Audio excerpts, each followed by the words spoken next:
ராத்திரி முழுக்க தூங்க விடல. என் மேல கோவமா? எதுக்கு? உன்னை பந்தயத்துல தோக்கடிச்சிட்டேன்ல. தோத்ததுனால தானே ராத்திரியில இவ்வளவு சந்தோஷம் இருக்குன்னு தெரிஞ்சது. போதுன்னு தோணும் போது என்னை விட்டுட்டு போயிடுவீங்கல்ல.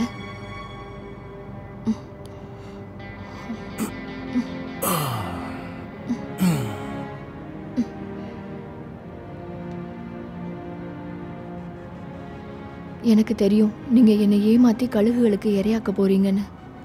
பெண்ணோட உடம்புக்கு எப்பவும் ஒரு விலை இருக்குல்ல. ஆனா எனக்கு தெரியல. எனக்கே தெரியாம உங்க மேல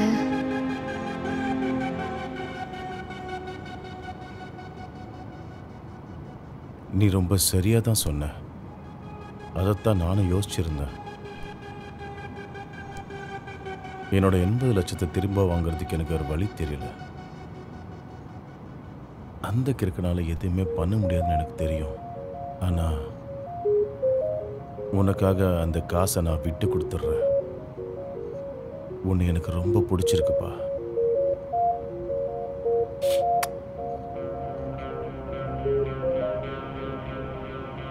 அவன் இப்ப எந்திரிச்சிருப்பான்ல?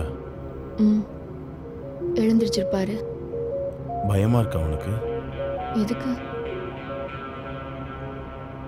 டேய் லாலு, டேய் இங்க வாடா. இங்க வாடானா.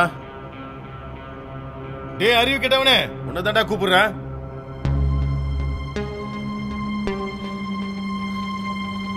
நீ போய் எங்க 2 பேருக்கு சூடா டீ எடுத்துட்டு வாடா. ஐயோ அதெல்லாம் வேண்டாம், நான் கொண்டு வரேன். நீங்க படு, எடுத்துட்டு வாடா.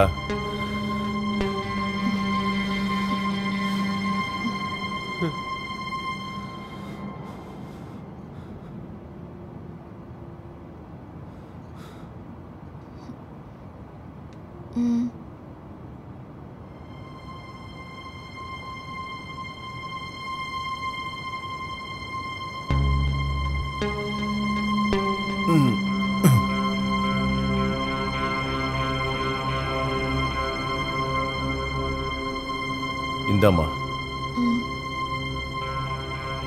டேய் நீ கொஞ்ச நாள் லீவ் எடுக்கணும். கேட்டியா? இன்னிலேருந்து நீ ஆம்பளை இல்ல, பொம்பளை. இவளோட நைட்டியை போட்டுக்கோ, போட்டு வரணும். சரியா? நீ பயப்படாதடா. நான் சொல்ற மாதிரி செஞ்சேன்னா நீ அந்த காசு தர தேவையில்ல. போய் போட்டுட்டு வாடா.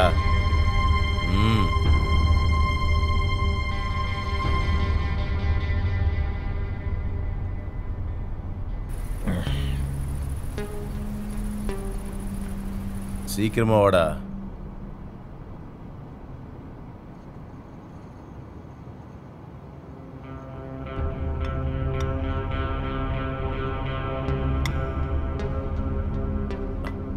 அது போதும். திவ்யா, திவ்யா.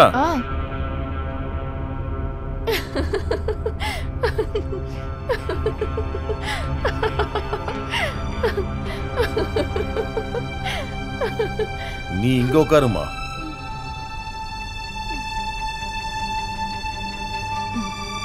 வெயிடாடே.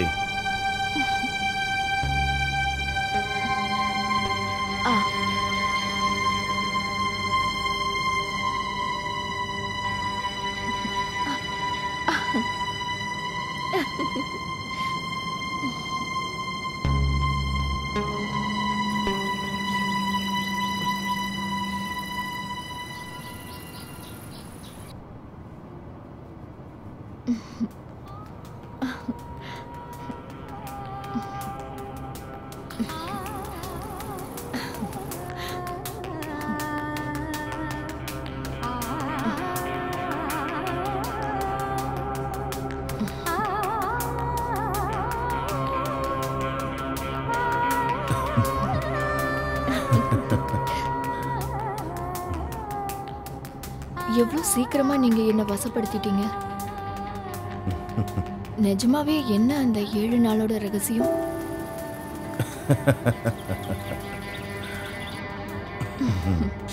காண்டம் ஒன்று, வர்ண காண்டம். வர்ணிக்கிறது மூலமா உனக்கே தெரியாம உன்னோட உணர்ச்சியை தூண்டுறது தான் நான் பண்ணேன்.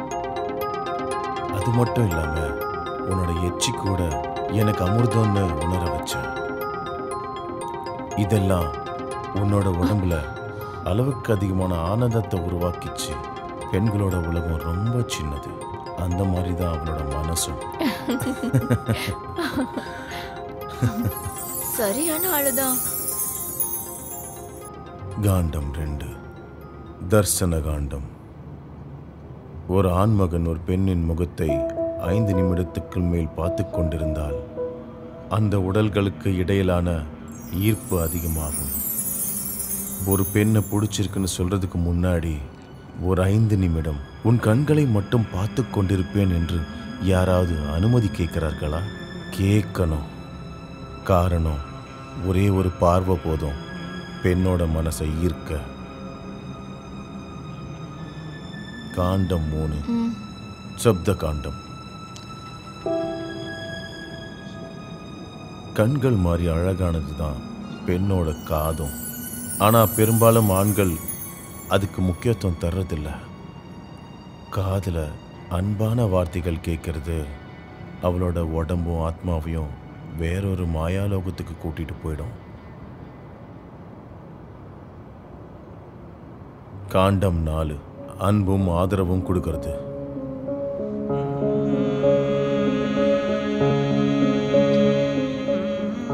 அஞ்சு, விரக காண்டம். அன்பை உருவாக்கணும்னா தேவையான இடைவெளி கொடுக்கணும். அதுக்கப்புறம் நீங்க பார்க்கும்போதும் சந்திக்கும் போதும் அன்பு அதிகமாகும். 6ம் 7ம் ரகசியம். அதை நான் உனக்கு பொறுமையா சொல்லித்தரேன். கடவுளே, எவ்வளவு விஷயம் தெரிஞ்சு வச்சிருக்கீங்க. உண்மையை சொல்லுங்க, நீங்க கடவுளா என்ன?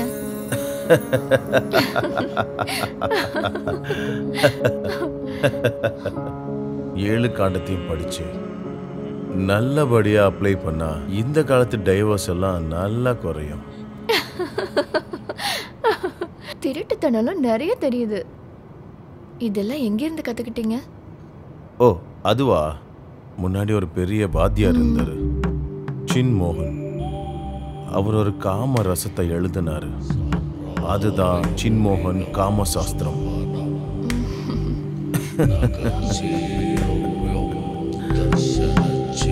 மந்தாகினியின் படுக்கை அறையில் இருந்த சின்மோகன், ஹே கெலவா, உங்க லிங்கத்தோட உண்மையான அளவு என்னன்னு எனக்கு நல்லாவே தெரியும்.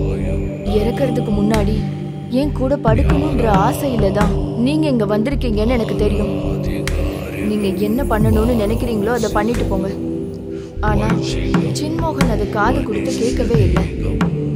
மந்தாகினியை எழுப்பி குளியல் அறையில உட்கார வச்சாரு. அவளோட தலையில தண்ணிய ஊத்துனாரு. எண்ணெயும் சந்தனமும் மஞ்சளும் சேர்த்து மந்தாகினிய சின்மோகன் குளிக்க வச்சாரு.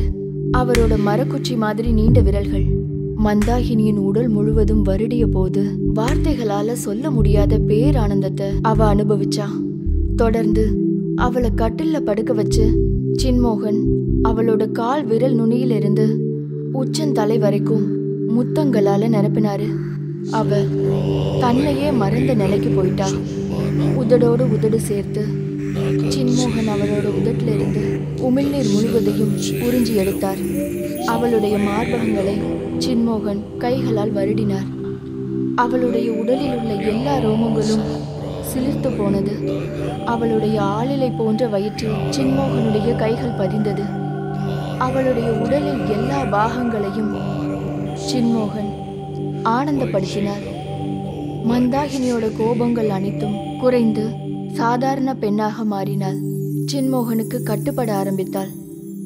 சின்மோகனுடைய விரல்கள் மந்தாகினியுடைய பிறப்புறுப்பில் தழுவ ஆரம்பித்தது. மந்தாகினியுடைய உடல் முழுவதும் வேர்க்க ஆரம்பித்தது.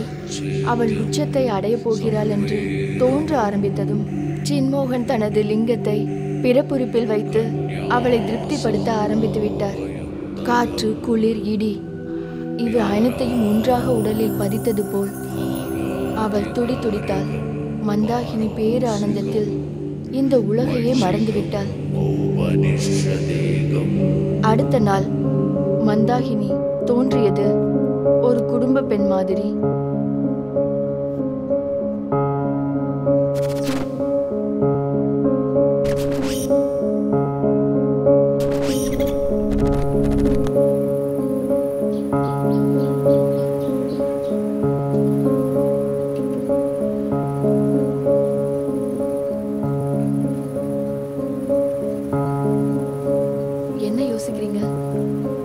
அது சொல்லணும்னா இந்த விஷயம் கொஞ்சம் விவாதத்துக்குரியதுதான்.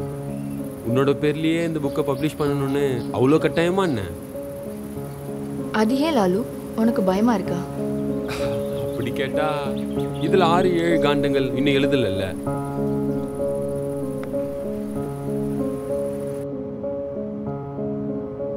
ராஜ மரியாதையோட சின்மோகனை ராஜசபைக்கு வரவேற்றாங்க. ராஜாவும் பரிவாரங்களும் சின்மோகனை வணங்கினாங்க. ராஜா இவ்வாறு கூறினார்: வாருங்கள் சின்மோகன், இந்த ராஜசபை உங்களுக்கு கடமைப்பட்டிருக்கிறது. நீங்கள் செய்த அனைத்தையும் எல்லோரும் அறிய ஆவலாக இருக்கிறார்கள். ராஜாவோட உத்தரவுப்படி சின்மோகன் காமக்கலையின் உபதேசங்களை அனைவரிடமும் பகிர்ந்து கொண்டார். வருங்கால தலைமுறைக்கு உபயோகப்படுற விதமா காமக்கலைகளை 7 காண்டமா பிரிச்சாங்க. முதல் காண்டத்தில் சின்மோகன் மகரிஷி இவ்வாறு வர்ணித்தார். அதில் முக்கியமானது 6வது 7வது காண்டங்கள். காண்டம் 6 வஸ்திர காண்டம்.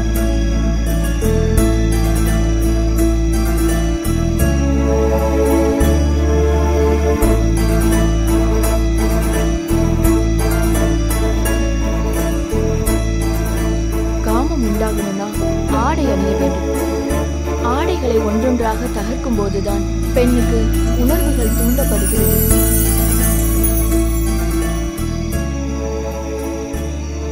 அவளுடைய அங்கங்களை ஒவ்வொன்றாய் பார்க்கும் போதுதான் ஆணுக்கும் காமம் உருவாகிறது. தேவையானதை மறைப்பதற்கும் கொஞ்சம் விலக்கி காட்டி ஆண்களை கவர்வதற்கும் ஆடைகளை விட மிகச்சிறந்த வழி ஏதுமில்லை. ஒருவேளை இது எதுவும் தெரியலனாலும் பின்பற்றலனாலும் 7வது காண்டம் மட்டும் தெரிஞ்சா போதும். முத்தமிடும் காண்டம்.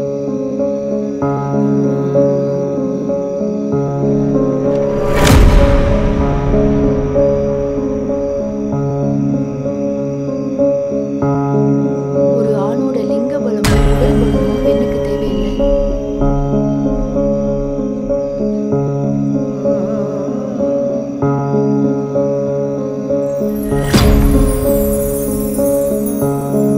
அவளை கவனிக்கிறதுக்கும் அதிக அன்பு காட்டுறதுக்குமான ஒரு ஆண்மகன் தான் அவளுக்கு தேவை.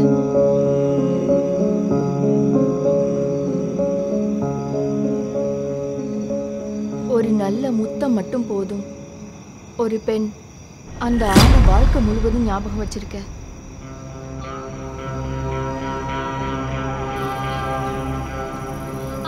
புதிய தலைமுறையோட வாழ்க்கை முறையையும் புராண காலத்துல இருந்த சின்மோகனோட வாழ்க்கை முறையையும் ஒப்பிட்டு நான் எழுதின இந்த நாவலோட முதல் பாகம்.